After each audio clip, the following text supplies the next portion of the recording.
I'm Patrick here from Magic Guild. You may not have seen us before. It's good to see ya. We're here to make our first video for you today. We'd like to come out with a video about every week or so. If we mess up, remind us, you know.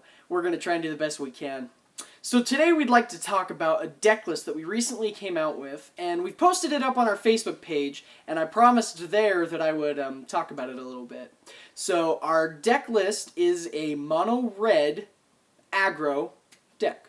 A bit like Red Deck Wins for Modern, or just mono-red burn, and this is a cheap version for casual players who enjoy red, and they just enjoy burning things. So, you know, mono-red players, this video's for you.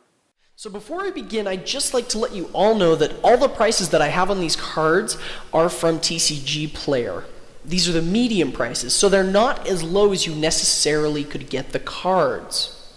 What that means for those of you who don't know what I'm talking about, when you go on TCG Player, you can find cards and you search them, and if you search some of these cards, the prices that are listed that sellers are selling them for may be less than what I have listed here, which is a good thing for you. This is a $10 deck, but it is basically cheaper if you know how to spend your money. So we'll get right into it.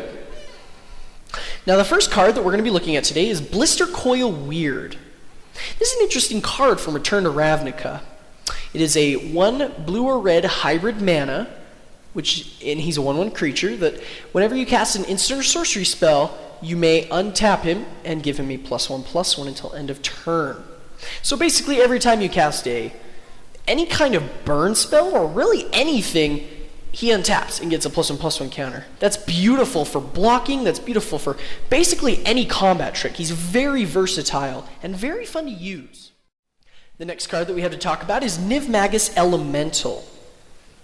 Now Niv-Magus is in this deck for pretty much one reason. There's an enchantment that I will talk a little bit more about at the end of the video, and it utilizes blue and red hybrid mana cards. Niv-Magus also, if you realize that you can't really make a dent with your burn spells, you can exile them to give him +1/+1 counters. It's all tied on your skill as a player and what you feel is the need for the deck at the time.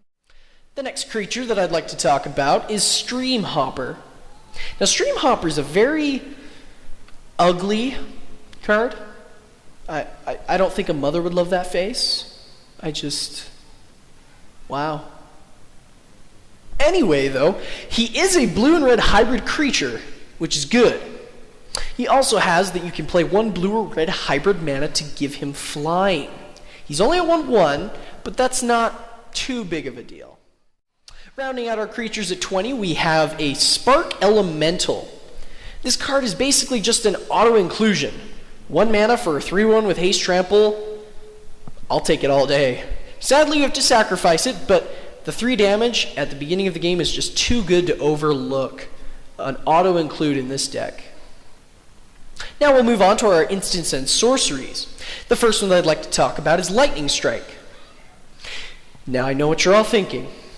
Where's the lightning bolt? Don't worry. It's okay. We're going to be okay with our Lightning Strike. This is a budget deck. Okay? Have I satisfied you?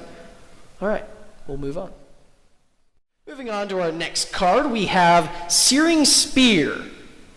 And Searing Spear is basically the same thing as Lightning Strike. Just different artwork, different artist, different set, different flavor text. Okay, it's a different card. But the abilities are the same. The next card that we'll be looking at after this is Shock. Shock is an old classic Magic the Gathering burn spell. Just 2 damage for 1 mana. The next card we'll be looking at is Assault Strobe. Now this card is not seen play very much, but I think that it is a overlooked gem in this kind of deck. This card gives any creature double strike. That's going to hurt, especially when you have a big creature and then you double strike it. Your opponent doesn't know what to do, especially if it's after they've declared blockers and you just double strike for the game. And the final card, the key of the deck, Clout of the Dominus. There's a lot of text here. I'm gonna give you a second to read that. You done? You done? Oh, you want me to read it? Oh, okay. So, here's how it works. Okay, so it is a blue or red hybrid mana, and you can enchant a creature. When you do, the creature gets +1/+1 and Shroud if it's blue. And if it's red, it gets +1/+1 and haste. Now you see why all the creatures in this deck, well, except for the Spark Elemental, are blue and red. We can enchant this Cloud of the Dominus, and suddenly we have a 3/3 haste creature that we can just swing in with. He's a very fun card to use in this deck, and he basically makes the deck. When I was searching through cards a couple months ago on my phone, I found this card, and I started thinking, I wonder if I could build a deck around this. And here we are. And the last card of the deck. There are a lot of choices that you can use for this deck and for this slot, but I went with Magma Jet. It is 1 colorless mana and 1 red, that when it deals 2 damage to target creature or player, we get to scry 2. Very versatile, and it's really nice in the later game when you've about run out of juice, you're out of ammo, and you can just scry away those mountains on top of your deck, and you don't even have to worry about them.